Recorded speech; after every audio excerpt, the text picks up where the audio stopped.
Spain is one of the EU's biggest countries, almost encircling the noticeably smaller Portugal.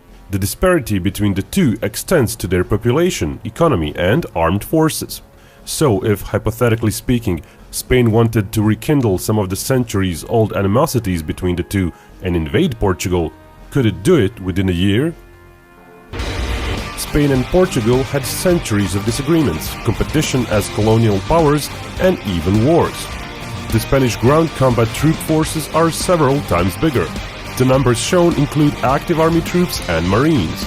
Portugal is leaning a bit more on its reserve component, though. The figure represents the part of the reserves which either train periodically throughout the year or have recently left the army, so they're still fairly well trained.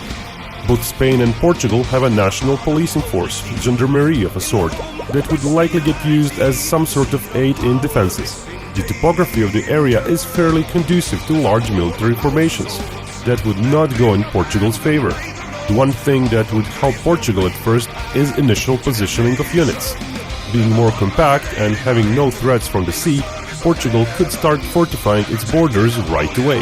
The Spanish 7th and 11th Brigades are quite close to Portugal and might not be able to pull out entirely in time if the Portuguese try for a rapid short-term incursion. Portugal does have quite a concentration of forces, including rapid reaction units, in their center, so the Spanish 11th Brigade might very well get shelled and routed from their bases, probably having to leave some of their equipment behind.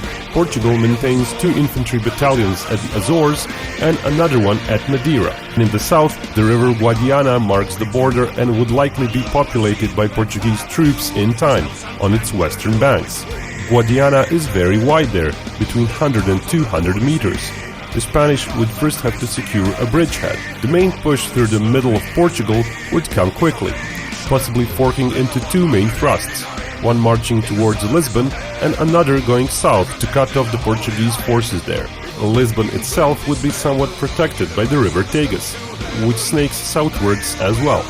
Going north of it to circumvent it would be harder and slower for Spain, as the hills are plentiful there and their armored and even air force edge would not be as pronounced there. Out in the Atlantic, the Portuguese would be hard-pressed to maintain their islands, let alone endanger Spanish ones. The Spanish Navy is larger, while Portuguese vessels have to make do with shorter-range sea sparrows.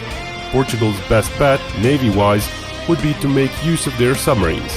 2 boats compared to Spain's 3, but the Portuguese ones are quite modern, with air-independent propulsion, very quiet and very good for ambushes. So going after the Azores or the island of Madeira would not be without its risks for the Spanish. Spain does have a smaller aircraft carrier with Harrier jets. In the meantime, at roughly the half-year point after the start of the war, Spanish ground forces would find themselves in heavy fighting for the urban centers. The Portuguese mobilization effort would be somewhat hampered by the fact that a fair part of their country would be occupied, although most of the population in Portugal does live between Porto and Lisbon. The number of casualties would be first and foremost decided by the will to fight. If the Portuguese would refuse to capitulate, the Spanish might eventually suffer hundreds of thousands of dead troops by the end of the war, though that would come at the cost of whole generations of Portuguese obliterated.